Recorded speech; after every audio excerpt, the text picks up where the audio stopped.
अपराधों को 3 भागों में आईपीसी में बांटा गया है। पहला भाग आपका वो है जिसमें कि पीड़ित यानी कि विक्टिम संपत्ति से वंचित कर दिया जाता है, और इसके लिए आपका 378 से लेकर 424 पढ़ना, यानी कि 378 से लेकर 424 सेक्शन। दूसरा अपराध हमने बताया था प्रॉपर्टी संबंधी, जिसमें कि व्यक्ति संपत्ति से वंचित नहीं किया जाता बल्कि उसकी संपत्ति ही नष्ट की जाती है, जैसे जला दिया गया, तोड़ दिया गया, फोड़ दिया गया, औंठी है तो उसको पानी में फेंक दीजिए इत्यादि, या गाय है तो उसको मार दीजिए, बैल मार दीजिए, घोड़े का टहनी तो मैंने आपका घोड़े का टांग तोड़ दीजिए और घोड़े को मार दीजिए, नहर ही काट दीजिए और अंतिम लंका दहन कर दीजिए, अर्थात आपका मकान जलाकर क्या करिए, राख। तो ये संपत्ति छीनी नहीं गई, वंचित नहीं किया गया, बल्कि संपत्ति को क्या पहुंचाया गया, नुकसान। इसको रिश्ती कहा जाता है, निश्चित या दोष, और ये प्रावधान 425 से लेकर बताया गया 404। तीसरा जो प्रॉपर्टी संबंधी ऑफेंस हमने बताया था, उसमें आपको बताया गया था,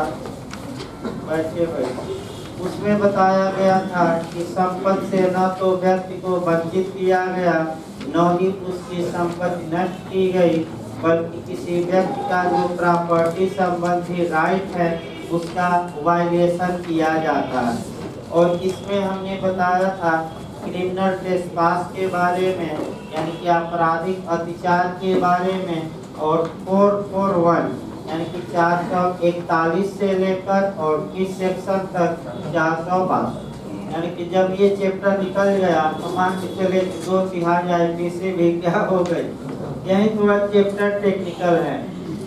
तो जिसमें कि व्यक्ति संपत्ति से वंचित होता है, वह जो पहला ऑफेंस आपका है, यानी कि लॉर्ड मैकाले जब आईपीसी की रचना कर रहा था तो ऐसी दशा में प्रॉपर्टी संबंधी अपराधों में जो पॉपुलर अपराध है या जो जनरल कह सकते हैं अपराध है, जो आम जनता में प्रसिद्ध अपराध है, वह थेफ्ट है। थेफ्ट यानी कि चोरी।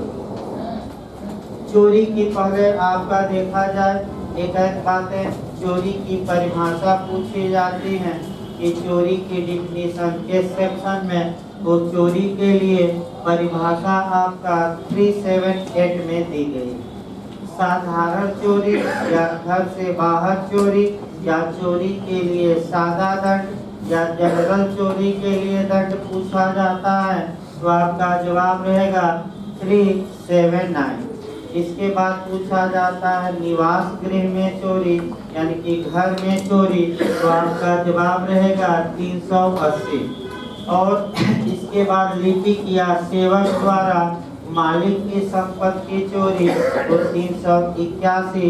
और अंतिम को पूछा जाता है कि कौन सी चोरी के धारा लूट के एकदम करीब है, तो वह कौन सी धारा है। एक कई बार यूपी जेएपीओ में आ चुका है, 382 भी आ चुका है कई बार। कौन सी चोरी की धारा लूट के करीब है, तो कौन सी मारेंगे 382, यानी कि चोरी करने गया है और मृत्यु या उपहत की तैयारी करने के पश्चात, यानी कि चोरी करने गया हथियार लेकर, लाठी डंडा लेकर, चाकू लेकर, वो अलग बात है कि मालिक जगह नहीं, यूज नहीं किया, लेकिन गया था कि मालिक जग जाएंगे, विरोध करेंगे, तो हम इस पिस्टल और चाकू का क्या करेंगे, प्रयोग। तो सतर्क रहना है 382 से। यानी कि चोरी के लिए आपका कह सकते हैं कि 5 सेक्शन लॉर्ड मैकाले ने आईपीसी में निर्मित किया है। इसको लिखिए भाई एक लाइन, क्योंकि सेक्शन मिलाने के लिए भी आता है। एक लाइन लिख लीजिए, तब आगे चोरी को शुरू किया जाए, क्योंकि बहुत आपका व्यापक हुए है चोरी का। लिखिए चोरी की परिभाषा, सेक्शन पहले बनाइए, तेजी से हल्का स्पीड बढ़ाइए लिखने की। चोरी की परिभाषा 378 में दी गई। पहले हम सामान्य बात लिखवाएंगे, उसके बाद डायरेक्ट शुरू किया जाए, क्योंकि सामान्य बातों से भी क्वेश्चन बन रहा है। लिखिए चोरी की परिभाषा सेक्शन 378 में दी गई है, शॉर्टकट में लिखिए। इसके बाद आपका साधारण चोरी के लिए दंड, साधारण चोरी के लिए दंड या चोरी के लिए सादा दंड या चोरी का सामान्य रूप, तीनों लिख लीजिएगा। चोरी, साधारण चोरी के लिए दंड, जनरल या चोरी का सामान्य रूप, कहाँ दंडनीय है ये भी पूछ सकता है। सामान्य रूप, साधारण चोरी के लिए दंड या चोरी का सामान्य रूप कहाँ दंडनीय है, तो आपका जवाब रहेगा सेक्शन 379। दंड भी यहीं निपटा दिया जाए, मैं लिखवा दिया जाए ताकि आगे लिखवाना ना पड़े। 379 दंड लिख लीजिए। 3 वर्ष तक का कारावास या जुर्माना या दोनों, 3 वर्ष तक का कारावास या जुर्माना या दोनों।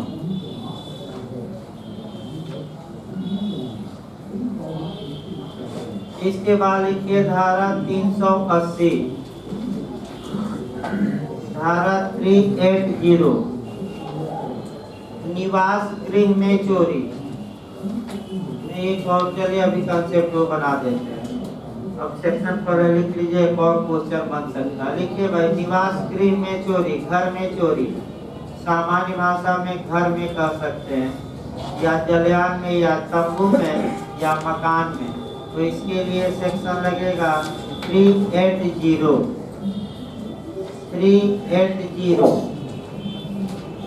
इसमें सजा लिखिए 7 वर्ष तक का कारावास और जुर्माना, 7 वर्ष तक का कारावास और जुर्माना। अगला लिखिए 381, 381 सेक्शन 381 लिपिक या सेवक द्वारा मालिक की संपत्ति की चोरी, लिपिक या सेवक द्वारा मालिक की संपत्ति की चोरी।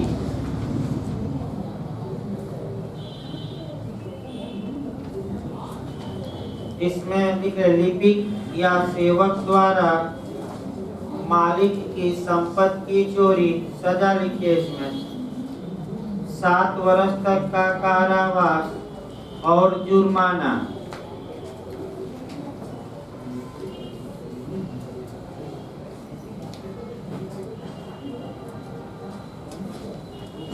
अगला लिखिए अंतिम आपका अंडरलाइन कर लीजिए, रेशियो में और जे में 2-3 बार पूछा, जो सेक्शन अब लिखवा जा। लिखिए 382, ये सेक्शन कई बार भाई बन चुका है, इसको अंडरलाइन जरूर करिएगा। लिखिए चोरी करने के लिए, लिखिए चोरी करने के लिए मृत उपहत या अवरोध कारित करने की, चोरी करने के लिए मृत उपहत या अवरोध कारित करने की तैयारी के पश्चात मृत उपहत या अवरोध माने बंदी बनाना, यानी कि सदोष अवरोध या परिरोध, अवरोध करने की तैयारी के पश्चात चोरी, अवरोध करने की तैयारी के पश्चात चोरी। इसमें सजा लिखिए 10 वर्ष तक का कारावास और जुर्माना, 10 वर्ष तक का कारावास और जुर्माना। अगला क्वेश्चन पर क्वेश्चन पहले लिखिए, उसके बाद वह समझाया जाएगा बेरे, क्योंकि चोरी बहुत एक या 2 क्वेश्चन बनता है इस बार। अगला आपका क्वेश्चन बनता है कि चोरी के गंभीर रूप किन धाराओं में दिए गए। नया मॉडल बनाइए, चोरी के गंभीर रूप किन सेक्शनों में दिए गए हैं।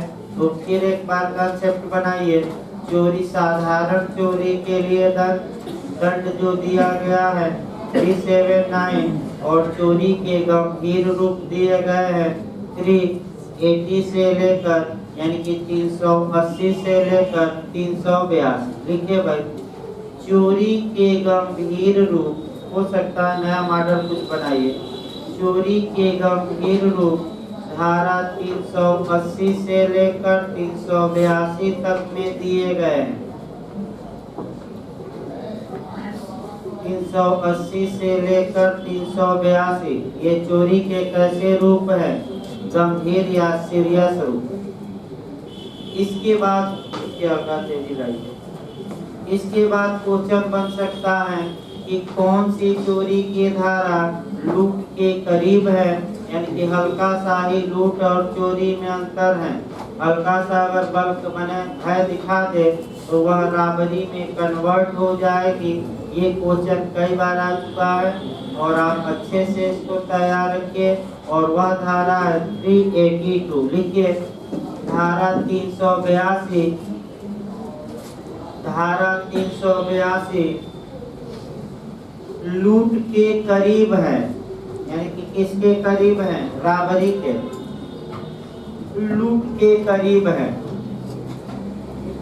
इसके बाद आगे बढ़िए भाई, चोरी केवल चल संपत्ति के विरुद्ध अपराध है। अगला लिखिए, चोरी केवल चल संपत्ति के विरुद्ध अपराध है, अचल के नहीं। ये भी यूपीएफयूजे में आ चुका है क्वेश्चन। कई लोग चल अचल दोनों मार देते हैं। चोरी केवल चल संपत्ति यानी कि मूवेबल प्रॉपर्टी या जंगम भी कहा जाता है। चल संपत्ति या जंगम संपत्ति कहिए, इंग्लिश में मूवेबल प्रॉपर्टी। तो चोरी केवल किसकी हो सकती है? चल की, अचल की, दोनों। तो सतर्क रहना है, केवल किसकी? आपका चल। इसके बाद अगला क्वेश्चन सार बनता है कि चोरी का मुख्य पहलू क्या है, चोरी का सार क्या है? तो बेईमानी का आशय। लिखिए, चोरी का सार, ये भी इंटरव्यू में आ चुका है। सब क्वेश्चन रिपीटेड है, सब रट्टा मारना है। लिखिए, चोरी का सार बेईमानी का आशय है। चोरी का सार डिसऑनेस्टली इंटेंशन या बेईमानी का आशय। अब अगला क्वेश्चन यूपीजे का मॉडल कि चोरी में बेईमानी कब होती है? बेईमानी का आशय कब होता है? संपत्ति हटाते समय कि, यानी कि आपका संपत्ति हटाते समय होता है कि बाद में होता है? तो आपका क्या जवाब रहेगा?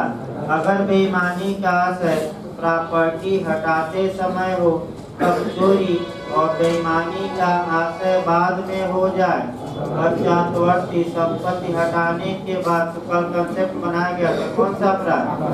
हाँ, आपराधिक दुरुपयोग में पश्चातवर्ती आशय किसका रहता है? बेईमानी का। यही यूपीजे में बनाया था क्वेश्चन। और तात्कालिक आशय पूछ ले तो कौन मानेंगे? चोरी। लिखिए प्लान भाई, चोरी में संपत्ति हटाते समय ही बेईमानी का आशय होता है। ये भी काफी महत्वपूर्ण है। चोरी में संपत्ति हटाते समय ही बेईमानी का आशय होता है।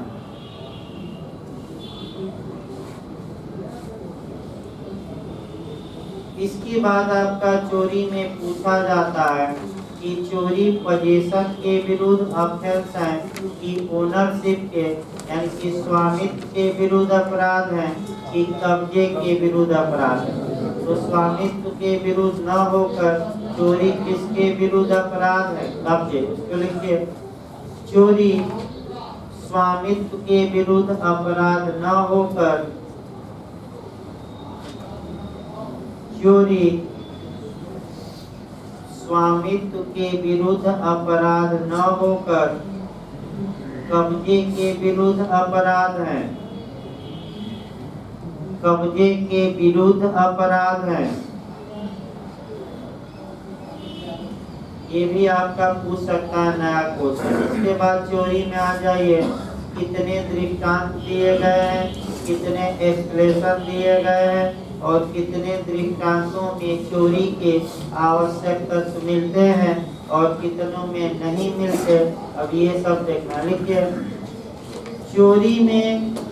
चोरी की परिभाषा में 5 स्पष्टीकरण दिए गए। 5। क्या भरोसा, क्या पूछ ले। अब हर एक एंगल से चलते रहना है, क्योंकि बिहार बता दिया है जे में कि आपका हर एक एंगल से पढ़िए, फालतू ज्यादा पढ़िए।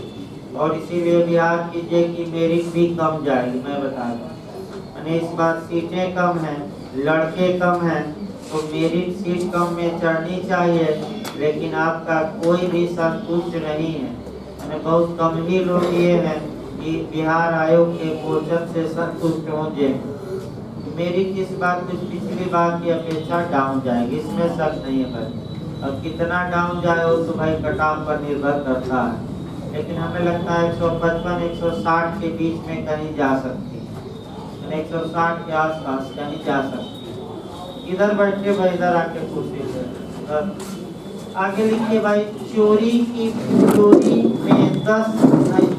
में कुल 16 दृष्टांत दिए गए हैं, यानी कि 378 में कितने एलिगेशन? 16।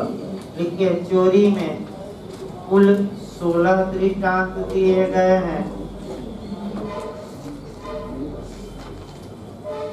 जिनमें 10 में चोरी के आवश्यक तत्व पाए जाते हैं, जिनमें 10 में चोरी के आवश्यक तत्व पाए जाते हैं,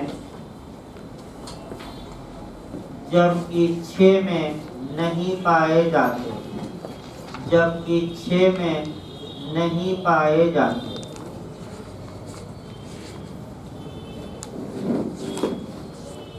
अगला पॉइंट लिखिए, किसी चल संपत्ति का रंच मात्र भी, रंच मात्र माने जरा सा, किसी चल संपत्ति का जरा सा भी हटाना रंच मात्र कहा जाता है। किसी चल संपत्ति का जरा सा भी हटाना चोरी के लिए पर्याप्त होगा, चोरी के लिए पर्याप्त होगा। देखिए, आपका समस्यात्मक क्वेश्चनों से उठाना शुरुआत से। अभी पेरेंट इतना आसान है शुरू करना, पहले सारी समस्याएं कुछ बता दिया जाए, तब आपका पेरेंट को तोड़ा जाए। समय लगता है भाई, ये पॉपुलर अपराध है तो ये समय इसको पढ़ाने में लगता है। इसके बाद उद्यापन लूट डकैती में उतना समय नहीं लगता।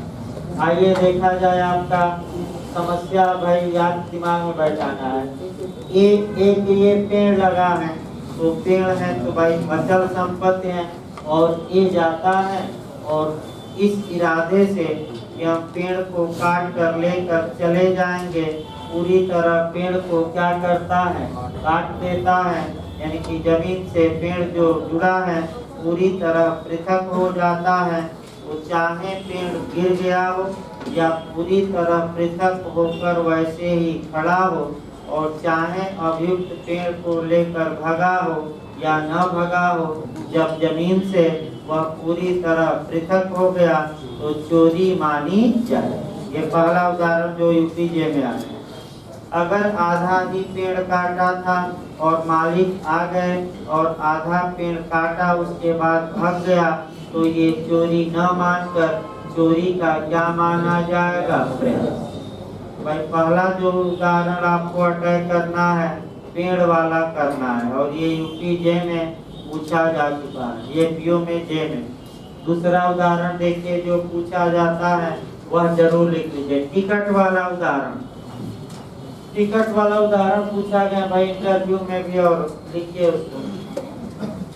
टिकट बताइए, टिकट पर तो और एविडेंस में भी चल लिया जाए, क्यों आईपीसी में राजा भाई। ये बिना टिकट के यात्रा करते हुए पकड़ा गया, सबूत का भार किस पर होगा कि यह साबित करे कि वह टिकट नहीं लिया, मैंने लिया था। यात्री पर होगा कि आपका प्रयोजन पर? यात्री पर। एविडेंस की कौन सी धारा?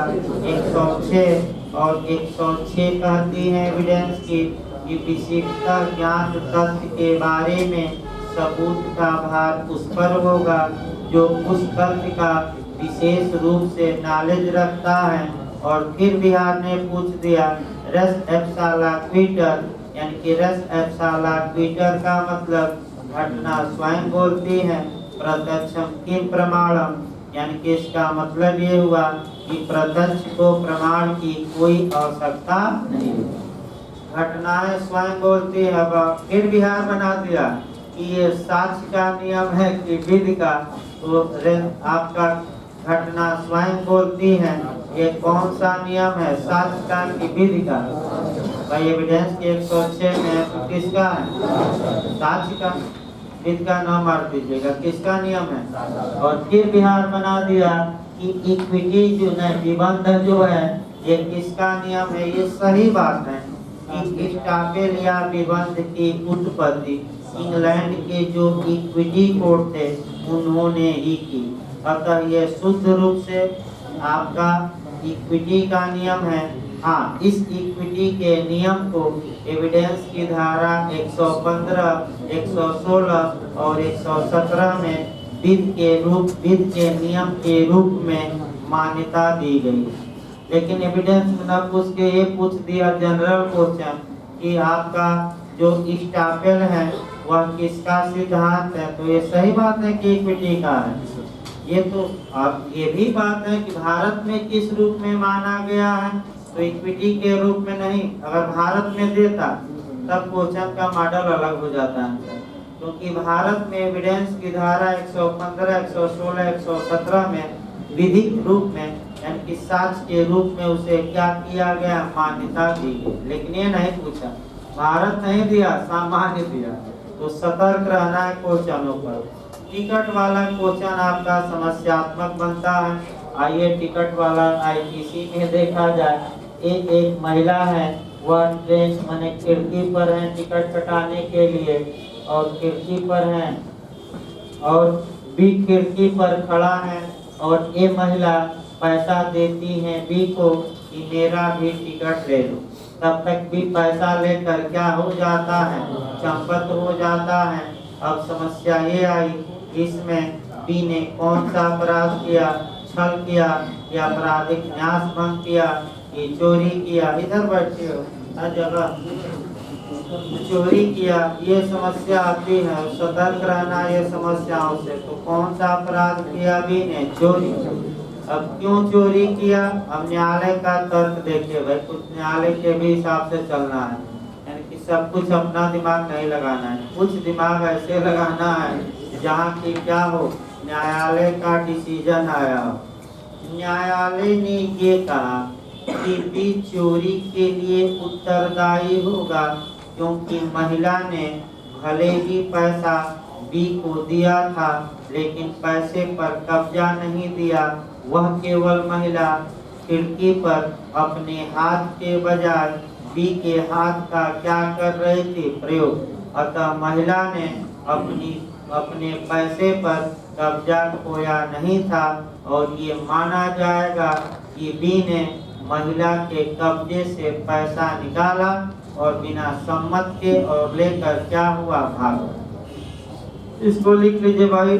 ट्रेन का टिकट वाला उदाहरण आए तो चोरी मारी, उसको लिखिए खिड़की वाला। भाई पूरा नहीं लिखना है। ट्रेन की खिड़की वाला उदाहरण आए तो कौन सा अपराध मारना है? चोरी। उसको शॉर्टकट में लिखिए। ये सब क्वेश्चन आपका पूछे जाते हैं। अगला क्वेश्चन देखिए आपका। अगला क्वेश्चन बनता है, अब पहले भी समस्यात्मक चलिए तब और पढ़ाया जाएगा भाई, क्योंकि बहुत क्वेश्चन ज्यादा इससे बनते हैं। अगला जो क्वेश्चन बनता है आपका, एक सांड है और वह 60 नंबर रैंक नहीं। चलिए भाई, जैसे कि बनारस में कहा जाता है कि सांड से बच के रहिए, तो वहाँ बहुत भैंसे सांड है। और अब तो भाई सांडों को इसका दर्जा मिल गया, अब हम नहीं बताएंगे ना, हम लोग पीछे वाले बहुत अच्छे से जानते हैं भाई। किसका दर्जा मिला है? बताइएगा ना। और गाय को भी दर्जा मिला है, तो सांड बेचारा अपना दर्जा पाने के लिए क्या है, आंदोलन कर रहा है। कभी कभार तो टंकी पर भी चढ़ जाते हैं, जब हमारा दर्जा क्या किया जाए, दिया जाए। तो अब यही सांड पर ही क्वेश्चन बनते हैं। देखिए, एक सांड था, यानी कि आपका बैल था, और मंदिर के नाम पर दाग कर छोड़ दिया।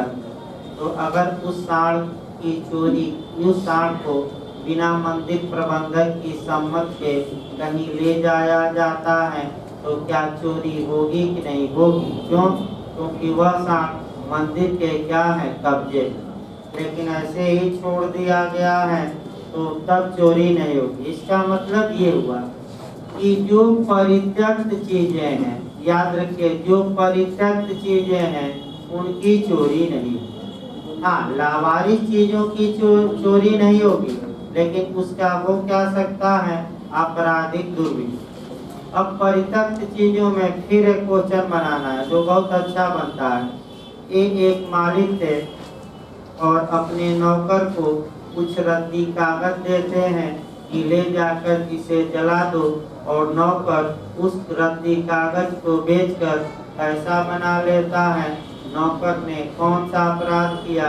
चोरी किया, या आपराधिक न्यास भंग किया, या आपराधिक दुर्विनियोग किया? कोई अपराध नहीं। अपराध किया कि नहीं? क्यों नहीं किया भाई? क्योंकि मालिक ने उस रद्दी पर से अपना कब्जा क्या किया था। तो लिखिए, ये भी काफी हिटेड क्वेश्चन बनता है। देखिए, समस्या बना लीजिए भाई। एक मालिक अपने नौकर को रद्दी कागज देता है कि वह इसे जला दे। समस्या बनी है यहाँ।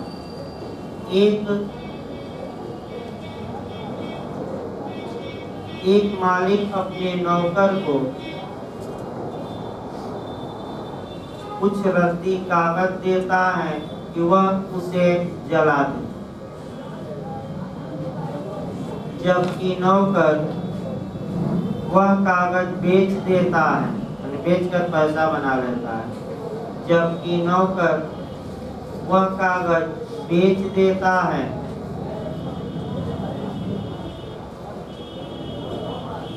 नौकर ने कोई अपराध नहीं किया। नौकर ने कोई अपराध नहीं किया, क्योंकि मालिक ने उस रद्दी कागज पर से अपना कब्जा छोड़ दिया था, परित्यक्त कर दिया था। क्योंकि मालिक ने उस रद्दी कागज पर से अपना कब्जा छोड़ दिया था।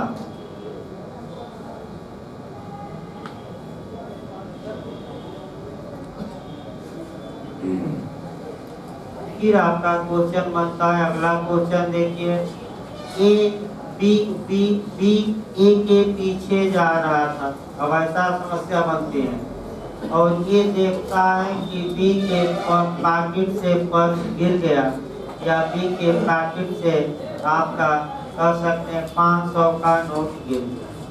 बी अपने पैर से उस नोट को दबा देता है, और इरादा ये है कि आपका जब ये आगे बढ़ जाएगा तो धीरे से हम ये नोट क्या करेंगे, अब समस्या ये बनता है कि आपका इसमें कौन सा अपराध किया। बैठे बच्चे, कौन सा अपराध किया?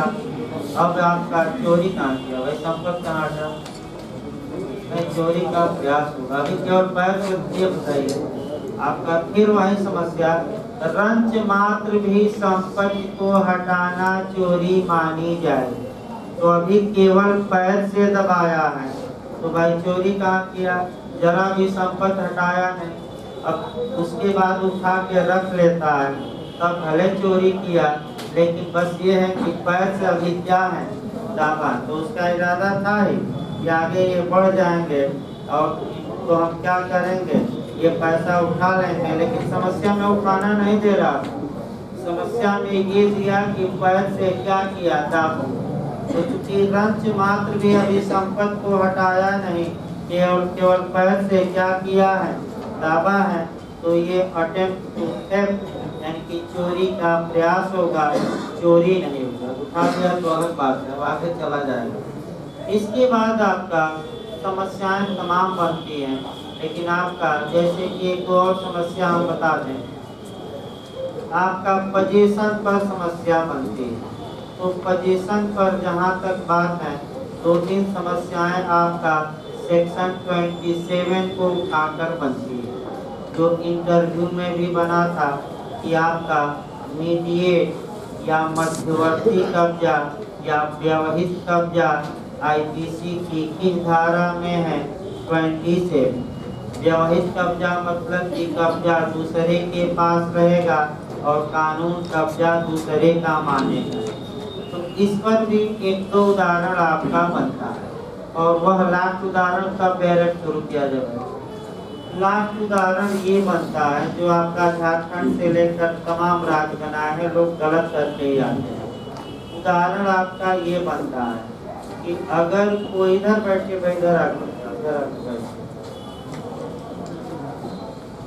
इधर कुछ बैठे, देखिए उदाहरण कैसे बनता है आपका, ये समझिए। उदाहरण बस कल भी मैं बताया था, फिर उसको लिखवाऊंगा क्योंकि वो गलत ज्यादा होता है। कि ए अपने सेवक बी को एक प्लेट देख रेख के लिए न्यस्त करता है। भाई आप अगर पकड़े रहिए, अगर देख रेख के लिए न्यस्त किया है और सेवक प्लेट का मिसयूज कर लिया तो ये चोरी होगी। तो इसका मतलब ये हुआ कि आपका धारा 27 के अनुसार उस प्लेट पर कब्जा मालिक का माना जाएगा, भले मालिक ने इसको कब्जा दे रखा हो सेवक, लेकिन एक शब्द पर चेंज हो जाएगा अपराध। अगर इसी वाक्य में मैं बताऊं कि ये मालिक है और अपने सेवक को प्लेट न्यस्त करता है और देख रेख शब्द में क्या किया, गायब। तो न्यस्त किया मतलब कि ट्रस्ट किया, ट्रस्ट किया मतलब बिलीव किया, बिलीव किया मतलब विश्वास किया, और नौकर मिसयूज कर लिया प्लेट को यानी कि विश्वासघात किया। तो कल बताया गया था कि अगर कोई व्यक्ति दूसरे पर विश्वास करता है और दूसरा व्यक्ति विश्वासघाती निकलता है तो कौन सा ऑफेंस होगा, क्रिमिनल ब्रीच ऑफ ट्रस्ट या आपराधिक न्यासभंग या गबन, कहिए गबन भी कहा जाता है, या अमानत में क्या डाल देना, खयान। एक उदाहरण इस पर भी देखिए, जैसे कि आपने बैंक में गए, अपना पैसा जमा किया, बैंक वाला पैसा लेकर क्या किया, तो क्या आपने विश्वास किया कि नहीं बैंक हमारा पैसा भाई स्थिर रखेगा, किया, और बैंक वाले ने आपके साथ क्या किया, विश्वासघात। तो कौन सा अपराध हो गया, क्रिमिनल ब्रीच ऑफ। तो इसमें यह है कि जिस पर जितना अधिक विश्वास किया जाता है, अगर वह व्यक्ति विश्वासघात करता है तो दंड की मात्रा उतना ही क्या होगी, अधिक होगी। याद रखिए, जैसे बैंक वाले हैं, वकील साहब हैं, दलाल हैं, अभिकर्ता हैं, इस पर विश्वास ज्यादा है तो अधिकतम सजा है आजीवन कारावास। कितना है, तो ये आपका। अब आइए आपका बेयर एक्ट की भाषा देखा जाए, चोरी के आपका बेयर एक्ट की भाषा से शुरू किया जाए। सामान्य बातें कुछ बता दी गई, जो टेक्निकल क्वेश्चन आते हैं ये देख रेख वाला लिख लीजिएगा। देख रेख के लिए नष्ट किया और केवल नष्ट किया, इसमें अंतर है। देखिए आपका 378 में चोरी की परिभाषा दी गई है।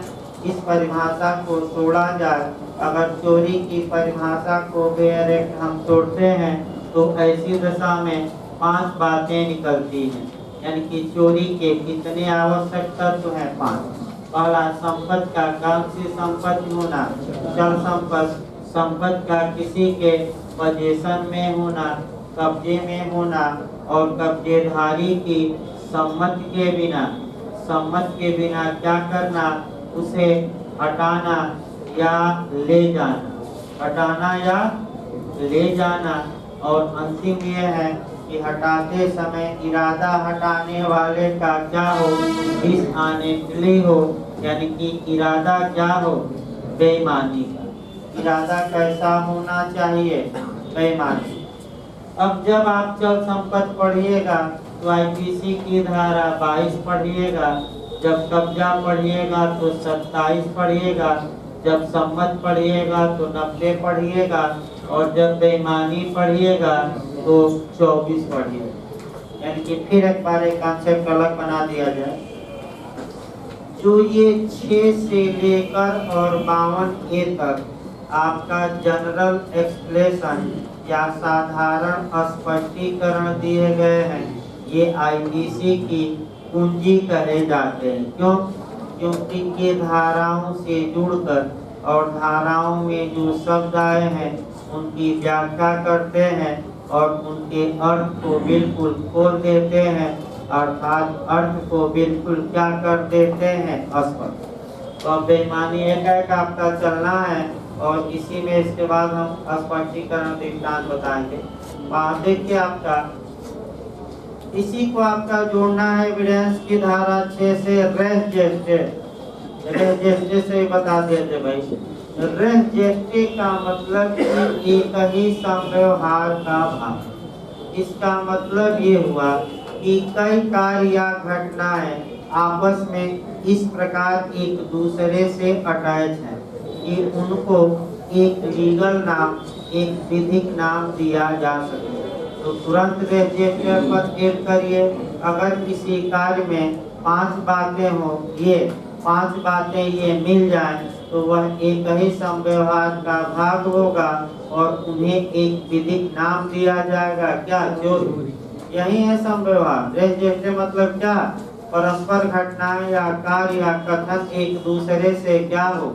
संसक्त हो, माने जुड़े हुए हो, और उनका जुड़ाव ऐसा है कि वह एक ही घटना के क्या हो? भाग हो, और उन्हें एक क्या दिया जा सके? विधिक नाम। तो एविडेंस में धारा 6 में बताया जाएगा। अब आइए एक एक शब्दों को मतना है। पहला आपका चल संपत्ति। चल संपत्ति की परिभाषा चूंकि 22 में दी गई है तो तुरंत आपका धारा 22 पढ़ना है। देखिए धारा 22 क्या कहते हैं भाई कि जितनी मूर्त संपत्तियां हैं, यानी कि जितनी संपत्तियां आपको दिखाई दे रही है वह सभी संपत्तियां क्या मानी जाएंगी? चल संपत्ति। देखिए बेरेट की मात्रा, जितनी आपका मूर्त है, मूर्त माने जो आपको दिखाई दे जाए, हाथ से छू सकते हैं, देख सकते हैं, वो सभी संपत्तियां क्या हैं? चल। तो तुरंत आप दिमाग लगाएंगे, हम दीवार भी देख सकते हैं, मकान भी देख सकते हैं, ये तो चल नहीं है। तो अगला शब्द अभी बचा है, पूरा बेरेट नहीं हुआ, यानी कि सभी मूर्त संपत्तियां चल है सिवाय। सिवाय का मतलब इनको छोड़कर। इनको छोड़कर का मतलब ये हुआ कि कुछ प्रॉपर्टी आपका दी गई है और ये प्रॉपर्टी चल न होकर क्या मानी जाएगी? अचल। तो कौन कौन सी प्रॉपर्टी चल न मानकर अचल मानी जाएगी?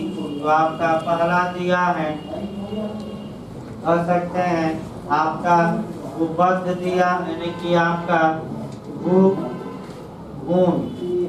ये जितनी भूमि है, भूमि हो गया, इसके बाद भूबद्ध हो गया, भूबद्ध हो गया, और तीसरा भूबद्ध चीजों से कैसी? अस्थायी रूप से जुड़ी हुई चीज। इसी को समझना है, यानी कि ये जो जमीन है इसकी चोरी नहीं होगी। क्यों? क्योंकि ये क्या है? अचल संपत्ति है, चल नहीं है।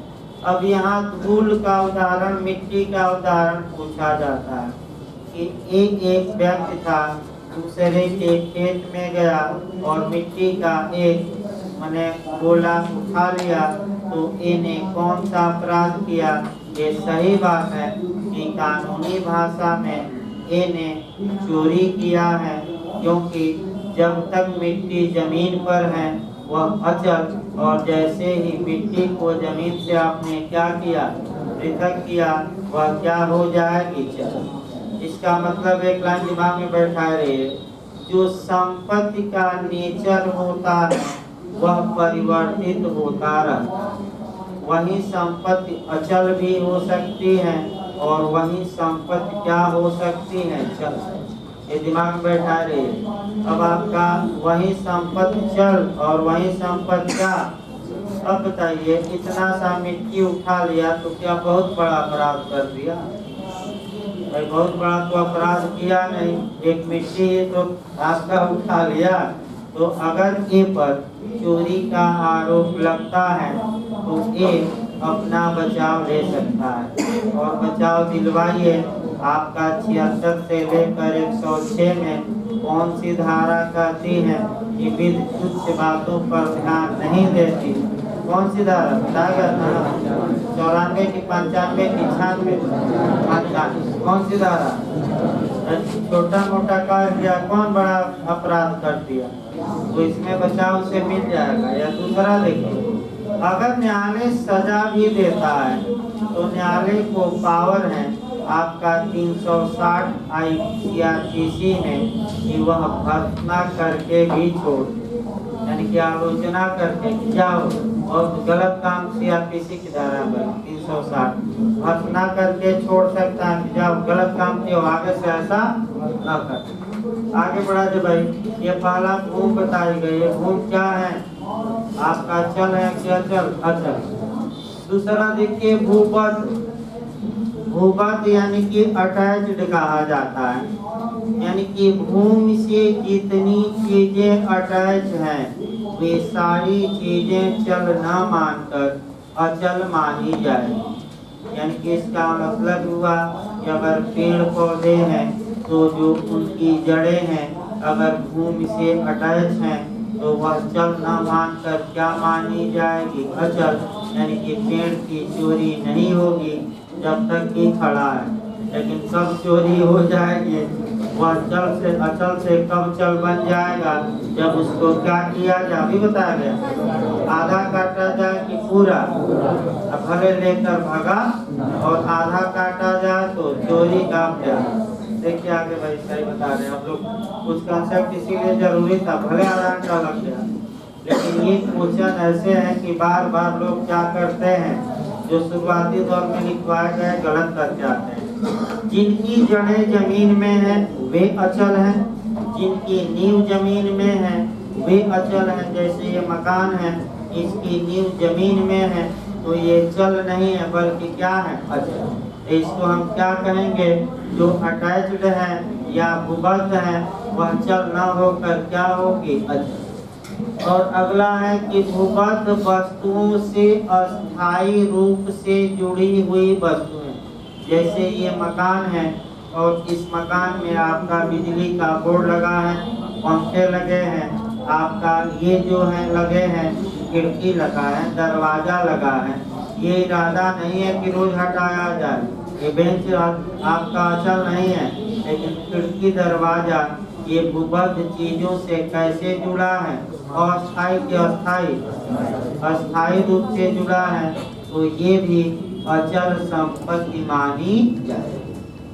अब देखिए आपका सतर्क ये रहना है कि अगर जोड़ने का इरादा अस्थायी हो तो वह आपका अचल न मानकर चल माना जाएगा। जैसे एक उदाहरण देखिए, उदाहरण आपका ये देखना है कि आपका कह सकते हैं कि एक फंक्शन हो रहा था, एक घर को सजाया गया और लाइट से सजाया गया।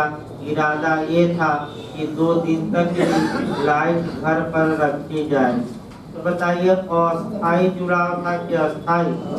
अस्थायी। तो चोरी मानी जाएगी कि नहीं उसकी? नहीं, वह चल संपत्ति होगा कि अचल? चल, क्योंकि जब तक ये अस्थायी जुड़ाव न हो वह अचल में नहीं है। फिर लास्ट में आइए, इसमें संपत्ति का नेचर मैं बता दूं बदलता रहता है। जैसे दरवाजा है, जब तक लगा है दीवार में अचल, और जैसे ही क्या किया किसी व्यक्ति ने पूरी तरह उखाड़ दिया, अब चोरी हो गई, भले लेकर भगे ना, और उखाड़ने का प्रयास कर रहा था तो क्या माना जाएगा? चोरी का प्रयास, चोरी का प्रयास, उखड़ा नहीं। कि 2 आपका कह सकते हैं लोहा टूट गया, एक लोहा लगा हुआ है तो पूरी तरह संपत्ति अभी पृथक नहीं हुई, तो चोरी न मानकर क्या माना जाएगा? चोरी का अभ्यास। लेकिन जैसे ही दरवाजा पूरी तरह दीवार से क्या हो गया, अलग, भले खड़ा हुआ, भले गिर गया, भले आप लेकर भागे न भागे, चोरी के लिए क्या होगा, पर्याप्त। यानी कि संपत्ति ले जाना चोरी के लिए आवश्यक नहीं। समझ याद रखिएगा। चल संपत्ति आपका, चल संपत्ति के बाद आपका देखा जाए, कह सकते हैं कि दूसरा है पजेशन। यहाँ से भी आपका क्वेश्चन ज्यादा बनता है। चोरी किसके विरुद्ध अपराध है? चोरी कब्जे के विरुद्ध अपराध है। कब्जे को कहाँ परिभाषित किया गया है? तो कब्जे को कहीं परिभाषित नहीं किया गया है। कब्जा जूरिस्प्रूडेंस की सबसे कठिन आपका कंसेप्ट या संकल्पनाओं में से एक है। किसी वस्तु पर किस व्यक्ति का पजेशन या आधिपत्य या कब्जा था, ये डिसाइड करना सबसे कठिन काम होता है। यानी कि जूरिस्प्रूडेंस में सबसे कठिन काम यही है कि किस व्यक्ति का पजेशन कब किसी वस्तु पर था, उसको डिसाइड करना आसान नहीं है। और 2500 केस आपका, कोई आपका गुल्ली डंडा वाला, तो कोई नाव वाला, तो कोई चिमनी वाला, तो कोई अंगूठी वाला, तो कोई आपका दराज वाला केस बनता है जूरिस्प्रूडेंस मिलाने के लिए आता है। चिमनी वाला कौन है, दराज वाला कौन है, और आपका एक क्वेश्चन निश्चित जे में बनता है। और इस बार यूपीजे में ये बन गया गुड फाइंडर, यानी कि आपका गुड फाइंडर बन गया कि सबसे पहले किस केस में कहा गया कि जो व्यक्ति किसी सामान को पाता है वह स्वामी के अलावा पूरे विश्व के खिलाफ अच्छा हक रखता है। तो आपका पहला केस कौन सा था कब्जे पर, ये पूछा गया था और लोग दूसरा मारकर आ गए, जबकि पहला जो केस था आपका मैंने कब्जे पर पहला केस आपका वही केस था। यानी कि इसका मतलब कि पोजीशन पर निश्चित क्वेश्चन बनता है, सतर्क रहना है। पहले पोजीशन को भैया कब्जे को तोड़ा जाए और यहाँ से भी आपका क्वेश्चन बना है। देखिए कब्जे को जब भी आईपीसी की चोरी में पढ़िए, आप मैं फिर बता दूं, धारा 27 का सहारा लेकर पढ़िएगा और इस पर 3-4 दृष्टांत पूछे जाते हैं। देखिए आपका जो ये कब्जा है, कब्जा 2 प्रकार का होता है, मैं बंटवारा कर दे रहा हूँ। पहला प्रकार आपका अव्यवहित कब्जा, शुद्ध हिंदी में पढ़ा लिखा जाए, अव्यवहित कब्जा, और दूसरा आपका व्यवहित, यहीं से क्वेश्चन बनता है, व्यवहित कब्जा। अव्यवहित का मतलब होता है इमीडिएट, इमीडिएट का मतलब होता है तात्कालिक, तात्कालिक कब्जा, या इसको आसान भाषा में निकटवर्ती कब्जा। निकटवर्ती कब्जा मतलब कि पास में कब्जा, जैसे कि ये पेन है और इस पेन में, यह पेन मेरे हाथ में है, तो इस पेन पर मेरा कब्जा क्या है, तात्कालिक है या निकटवर्ती है, पास में है, या समीपवर्ती कब्जा एक और कहा जाता है, समीपवर्ती कब्जा। तो भाई इस पर हमारा कब्जा कैसा है, समीपवर्ती। इसको आपका इंग्लिश में क्या कहेंगे, आपका इमीडिएट, और शुद्ध हिंदी में क्या कहेंगे, अव्यवहित। देखिए बताइए पुराने लोग तो क्या ये शब्द कहीं और आया है कि नहीं? देखिए मैंने आया है जरूर, चले आपका दिमाग। अव्यवहित तो आपका एविडेंस की धारा 7, थोड़ा जाकर आज पढ़िए। एविडेंस की धारा 7 में स्पष्ट रूप से अव्यवहित या निकटवर्ती शब्द आया है।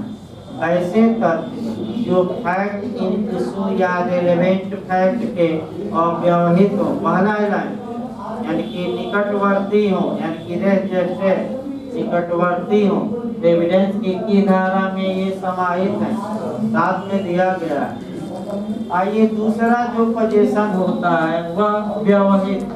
व्यवहित को कहते हैं मीडिएट, मीडिएट को हम कहते हैं मध्यवर्ती, मध्यवर्ती। मध्यवर्ती मतलब कि दूरवर्ती। दूरवर्ती दूरवर्ती का मतलब कि दूसरों के माध्यम से प्राप्त किया गया कब्जा। दूसरों के माध्यम से प्राप्त किया गया कब्जा। यही आपका जे में भी क्वेश्चन आया है और आईपीसी में बनेगा। देखिए इसको हम एक दो उदाहरण बताते हैं। एक मालिक है, ध्यान समझिए, मालिक है और अपने सेवक बी को 100 रुपया देता है और कहता है कि जाकर इस 100 रुपये की सब्जी लाओ। तो अब आपको देखना है कि उस 100 रुपये पर तात्कालिक कब्जा किसका है। कौन अपने पॉकेट में 100 रुपया रखा है, नौकर, तो तात्कालिक कब्जा किसका हो गया, नौकर का। लेकिन नौकर जो ये 100 रुपये पर कब्जा रखा है अपने लिए नहीं रखा है, किसके लिए, मालिक के लिए। तो नौकर के माध्यम से 100 रुपये पर मालिक कब्जा रखता है। तो मालिक का इस 100 रुपये पर कब्जा कौन सा कब्जा कहलाएगा, दूरवर्ती, मध्यवर्ती या व्यवहित, यानी कि मीडिएट। ये याद रखिए, तब आपका ये समझना है। यानी कि फिर एक बार देखिए, नौकर ने 100 रुपये की सब्जी ले ली, तो उस सब्जी पर तात्कालिक कब्जा सही में नौकर का है, लेकिन नौकर अपने लिए कब्जा नहीं रखता, ये किसके लिए रखा है, मालिक के लिए। तो यानी कि नौकर के माध्यम से कौन कब्जा प्राप्त किया है, मालिक, इसी को मीडिएट पोजीशन कहेंगे। तो मध्यवर्ती वर्ग कब्जा इस पर कौन रखता है, ए, और तात्कालिक कब्जा बी। चूंकि कब्जा मान ये है नहीं, मान लिया जाता है, क्योंकि इस सब्जी पर कब्जा ए का है। अगर नौकर सब्जी खरीदा और लेकर क्या हो गया, चंपत, तो नौकर ने कौन सा अपराध किया, चोरी। क्यों किया चोरी, क्योंकि आपका कह सकते हैं कि धारा 27 के अनुसार कुछ दशाओं में नौकर या सेवक का कब्जा मालिक का कब्जा माना जाएगा और कुछ दशाओं में पत्नी का कब्जा पत्नी का नहीं पति का माना जाएगा। तो रेस्ट ले लीजिए, तब इसको थोड़ा देखिए, चैप्टर ये कठिन है और काफी टेक्निकल क्वेश्चन आते हैं, भले एक दिन लग जाए, लेकिन आज तो चोरी निपटा ही दिया जाएगा, तो ये नहीं है। तो भाई 15 मिनट का ब्रेक है, उसके बाद चलेगा क्लास। क्योंकि अच्छे से इसको समझिए, ये आपका संपत्ति संबंधी अपराधों की रीढ़ की हड्डी बताई जा रही है और रीढ़ की हड्डी मजबूत रहेगी तो लूट और डकैती में कोई समस्या से। अब 27 उठाना है और तब 3-4 उदाहरण आपका पढ़ना है। देखिए 27 ये बताती है कि अगर मालिक है या पति है और मालिक है तो नौकर या सेवक ने, मालिक ने कब्जा नौकर या सेवक को दिया है या पति ने किसी चल संपत्ति पर कब्जा पत्नी को दिया है, तो ऐसी दशा में ये माना जाएगा कि उस वस्तु पर कब्जा पत्नी का नहीं है, सेवक या नौकर का नहीं है, बल्कि उस वस्तु पर कब्जा मालिक या पति का है।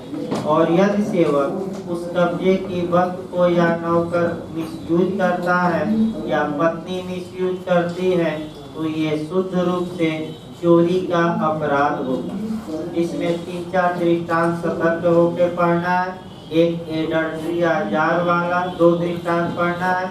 एक भिखारी वाला पूछा जाता है, जार एडल्ट्री, दूसरा भिखारी वाला और तीसरा देख रेख के लिए न्यास। तो 3 दृष्टांत देखिए, आपका 3 दृष्टांत हम बता रहे हैं, यही 3 दृष्टांत बार बार पूछे जा रहे हैं, आपका यूपी में भी और अन्य राज्यों में भी। तीनों दृष्टांत अच्छे से तैयार रखना है। देखिए आपका पहला मैं कई बार बता चुका है, फिर बता रहा हूँ। ए मालिक है और बी नौकर है। अब मालिक अपने नौकर को एक प्लेट देता है और वह देख रेख के लिए देख रेख के लिए वह प्लेट नौकर को न्यस्त करता है और नौकर उस प्लेट का मिसयूज करता है, यानी कि प्लेट लेकर भाग गया या प्लेट बेचकर पैसा बना लिया, मिसयूज कर दिया, तो नौकर ने कौन सा अपराध किया? तो सतर्क रहना है। अगर न्यस्त किया गया है किसके लिए? देख रेख के लिए, तो धारा 27 दिमाग में रखना है कि वास्तव में कब्जा नौकर को दे दिया गया है, लेकिन कानूनी तौर पे कब्जा धारा 27 के तहत किसका माना जाएगा? मालिक है। नहीं, कानून क्या करेगा? मान लेगा और माना जाएगा कि मालिक के कब्जे से नौकर ने प्लेट लेकर भागा है या मिसयूज किया है और मालिक की सम्मति या कंसेंट के बिना। अगला देखिए, आपका अगला जो दृष्टांत बनता है भाई, आपका जान और भिखारी वाला बनता है। तो पहले एक भिखारी वाला देखा जाए और भिखारी पर 2-3 उदाहरण देखना है। पहला उदाहरण देखना है, एक भिखारी है, बी के घर पर जाता है, भीख मांगता है, बी भीख नहीं देता और भिखारी भूख से तड़प कर बी के दरवाजे पर ही मर जाता है। बी ने कौन सा अपराध किया? हत्या का अपराध किया कि नहीं? कई लोग मार देंगे हत्या। कई बार मारने वाला क्वेश्चन यूपीएफयू ये में बना था कि ये बना था ना, अब एपीओ में बना कि 2015 में शायद बना था। ये यूपीएफयू का क्वेश्चन है। देखिए, अगर ऐसा क्वेश्चन आए तो मैं आपको नियम बता दूं। आप ये देखिएगा कि क्या भीख देना विधिक ड्यूटी है, लीगल ड्यूटी है कि मोरल। अगर विधिक माने कर्तव्य रहे और तब आप अपराध बना दीजिएगा, और नैतिक या सामाजिक या धार्मिक कर्तव्य हो, राजनैतिक कर्तव्य हो, तब बिल्कुल अपराध न बनाइएगा।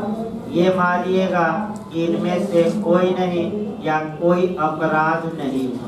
तो चूंकि भीख देना कैसा कर्तव्य है? नैतिक, तो आपका कोई बी ने कोई अपराध नहीं किया। दूसरा दृष्टांत इसी पर देखिए, एक विधिक कर्तव्य का बताया जाए। ये एक जेलर है, वह कानून द्वारा बाध्य है कि वह कैदी को भोजन दे, और 1 माह तक कैदी को भोजन नहीं दिया और कैदी ऊपर पहुंच गया, तो जेलर ने कार्य द्वारा कैदी को मार दिया कि लोक द्वारा? लोक यानी कि ओमिशन द्वारा। अब जेलर का कर्तव्य भी आपका भोजन देने का कैसा था? कैदी को विधिक था कि नैतिक?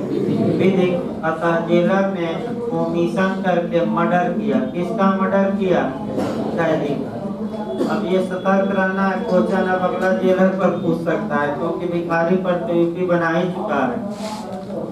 भिखारी का उदाहरण आपका दूसरा देखना है, चोरी में देखना है। देखिए, चोरी में कैसे पूछा जाता है। एक पति है और अपनी पत्नी बी को एक कोट रखने के लिए देता है।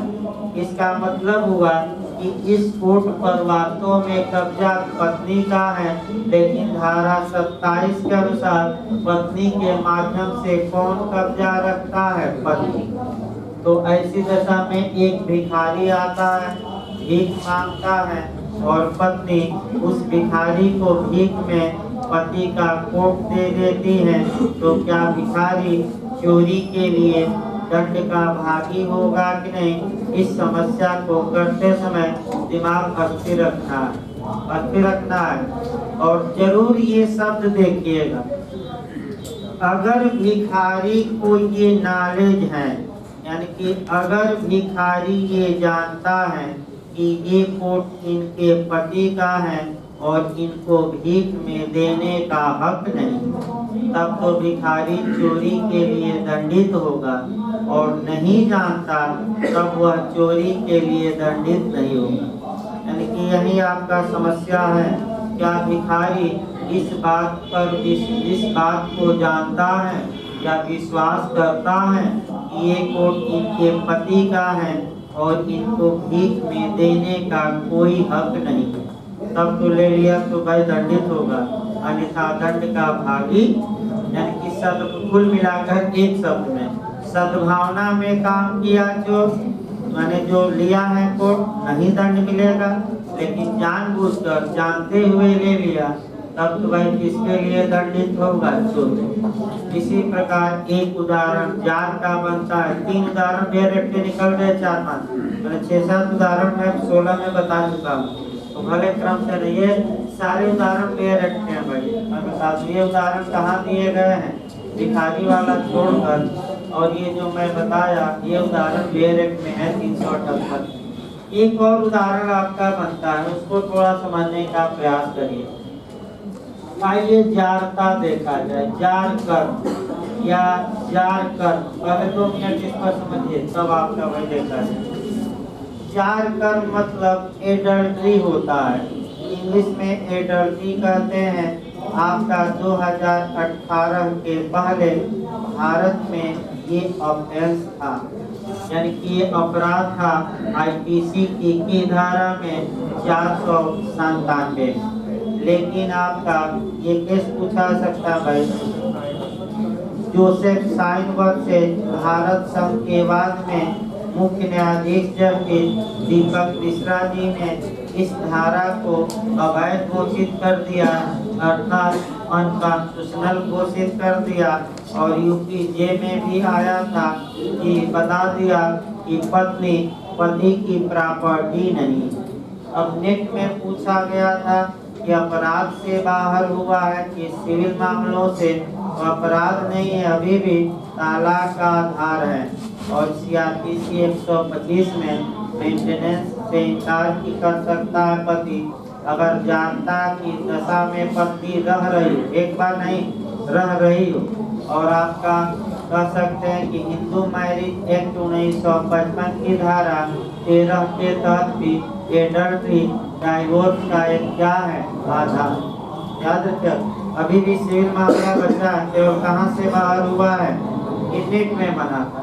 जार कर्म का मतलब ये हुआ ABC, यानी कि पति पत्नी और वो, ये जो वो होता है उसी को हम क्या कहते हैं, जार। देखिए भाई पति पत्नी और वो फिल्म देखें कि नहीं, देख लीजिएगा पति पत्नी और वो जो होता है। अब एक क्वेश्चन और बनता था कि जार कर्म का अपराध किसके विरुद्ध हो सकता है, विवाहिता स्त्री, अविवाहिता स्त्री, विधवा स्त्री, उपर्युक्त सभी। किसके विरुद्ध? अब तो है ही नहीं अपराध, तो बताया क्या जाए भाई, केवल विवाहिता के प्रति। दूसरा देखिए, इसमें विक्टिम या आहत या पीड़ित कौन होती थी, महिला नहीं, महिला का पति। यानी कि कौन होती थी, महिला का पति। और वो जो होता था, देखिए हल्का एक लाइन और बता दें। जार का शाब्दिक अर्थ होता है कांटा, और ये कांटा हमेशा पति के नजरों में क्या रहता है, चुभता रहता है और चुभता रहता है। तो एक केस आया था केम नानावती, जो फिल्म भी बनी है रुस्तम, जाकर इस कांटे को निकालने के लिए कितनी गोली मार देता है सीने पर, 3, और किसको पहुंचा देता है, जार को ऊपर। और इस केस में एक और पॉइंट याद रखना है भाई, 3 एंगल से इसको पढ़ना है कि केम नानावती का केस 3 एंगल से महत्वपूर्ण है। पहला आपका एंगल ये है कि आईपीसी की धारा 300 का एक्सेप्शन नंबर 5, प्रकोपन से रिलेटेड है। प्रकोपन का बचाव, प्रोवोकेशन का बचाव नहीं दिया है। दूसरा 497 एडल्ट्री से संबंधित है।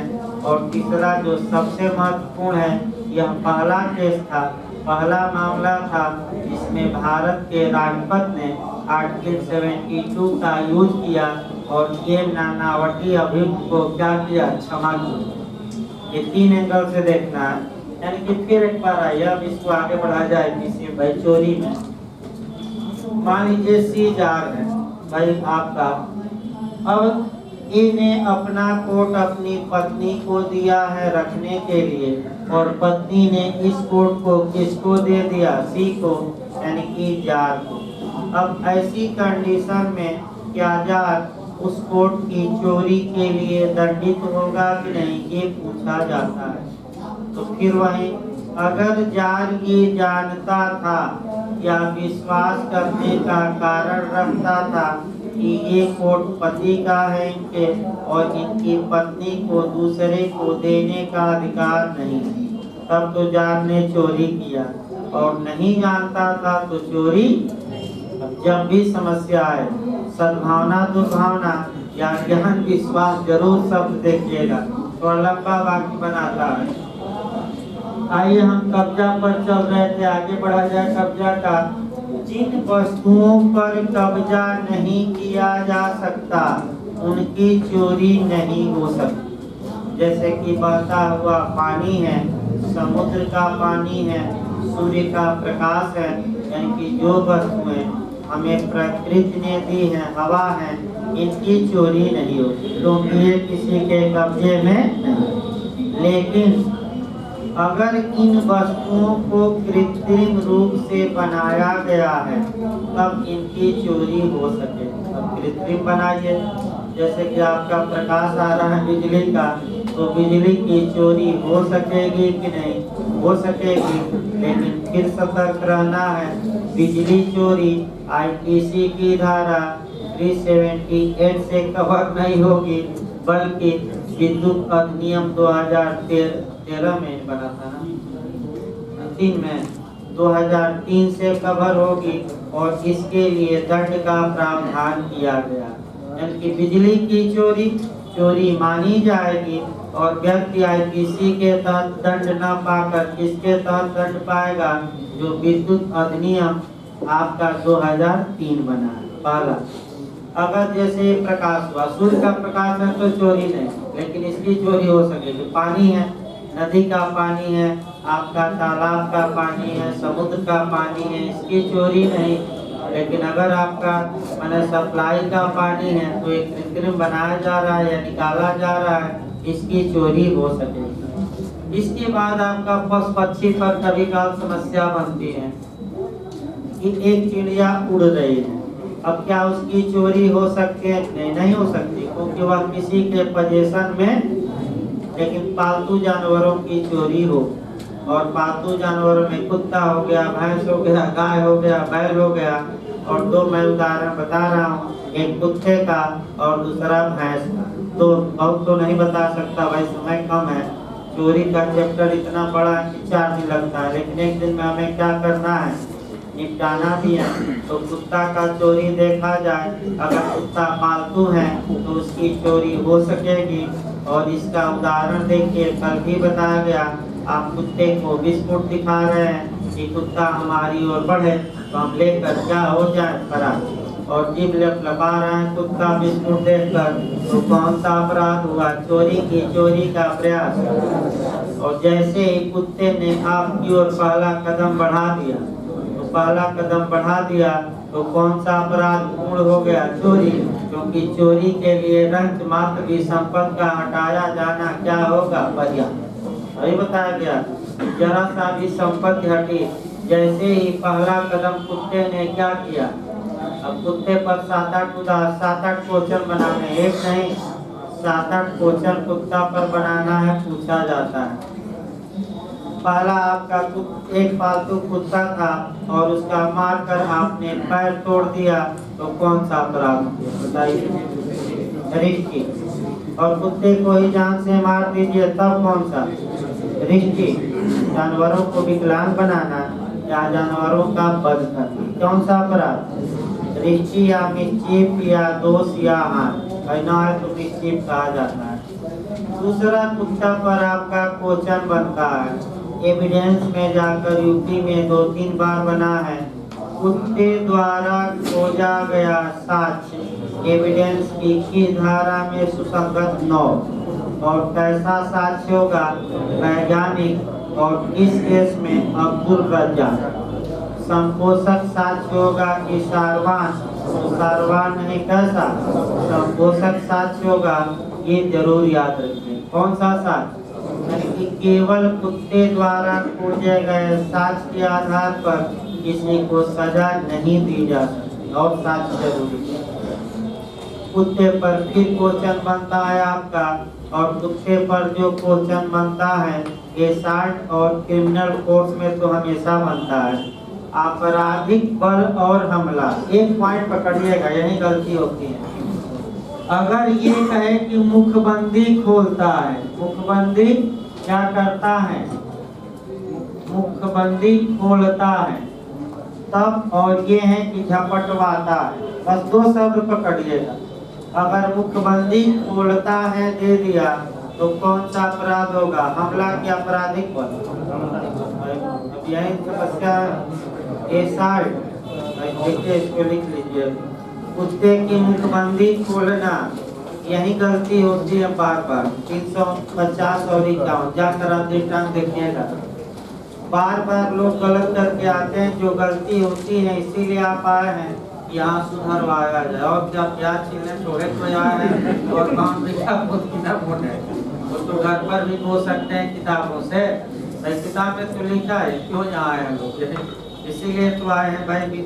आपका दूर दूर से लोग क्यों आकर पढ़ रहे हैं?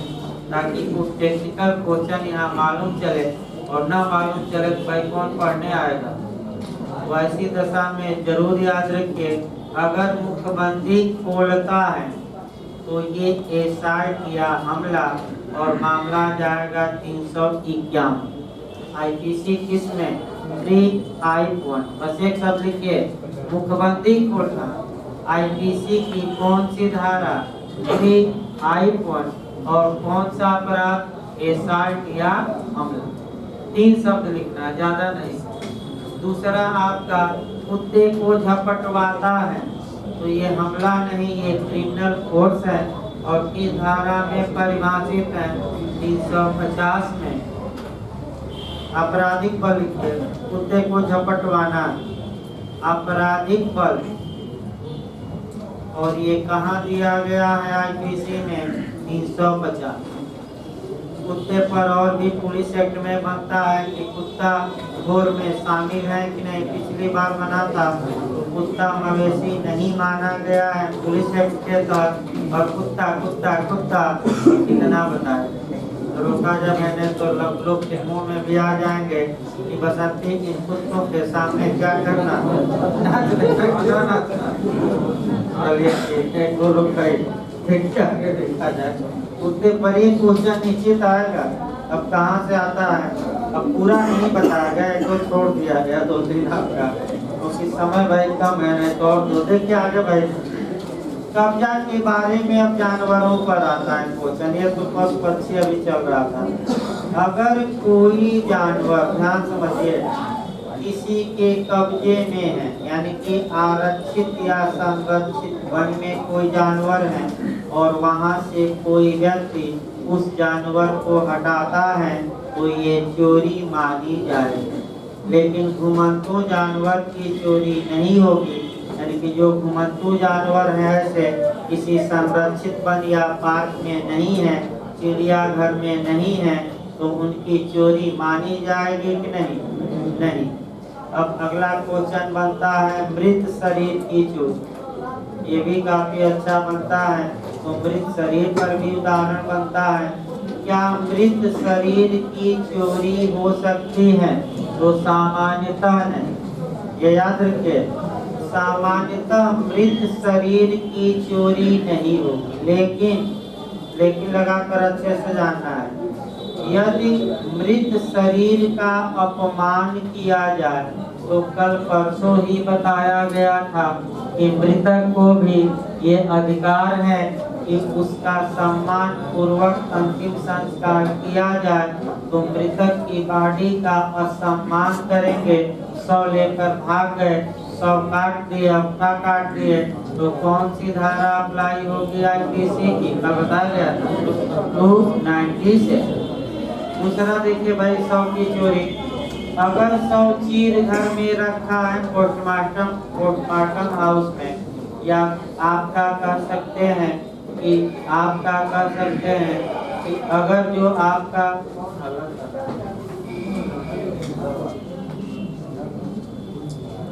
देखिए आगे भाई, यदि ये आपका जो है, फिर एक बार देखिए, अगर शव चीर घर में रखा है, म्यूजियम में रखा गया है या आपका घर वालों के कब्जे में है, तो वहां से शव को हटाना चोरी मानी जाए।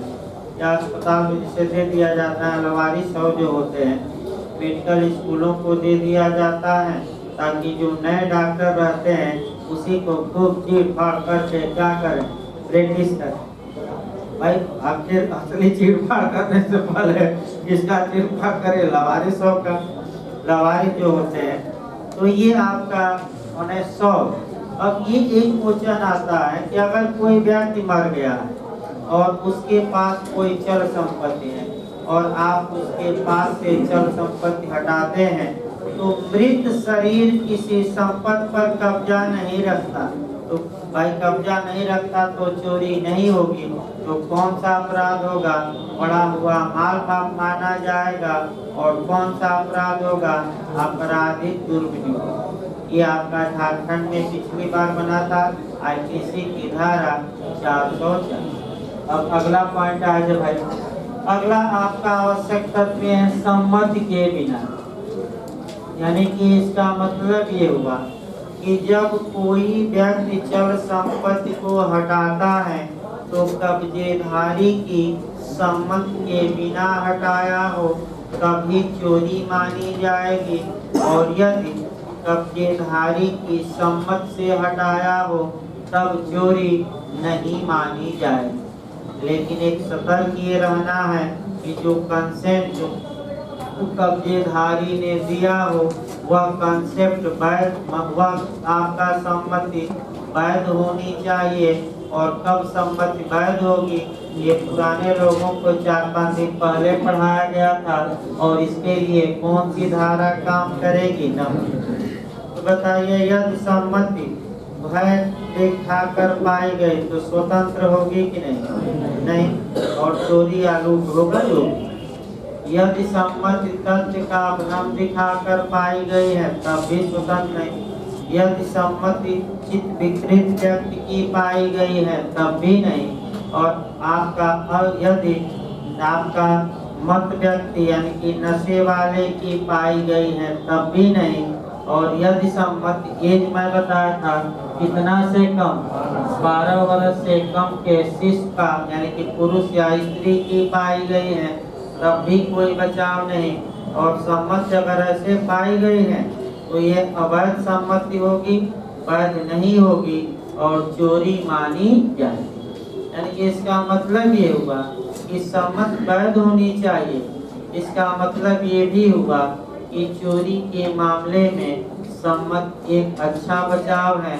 और अब आपने किसी को वाहन दिया और उस पर चोरी का आरोप लगाया वाहन का, तो वह बचाव ले सकता है कि इन्होंने अपना वाहन अपनी स्वतंत्र इच्छा से दिया था, सम्मति से दी, हमने इनका वाहन लिया, अतः मैंने वाहन की चोरी नहीं।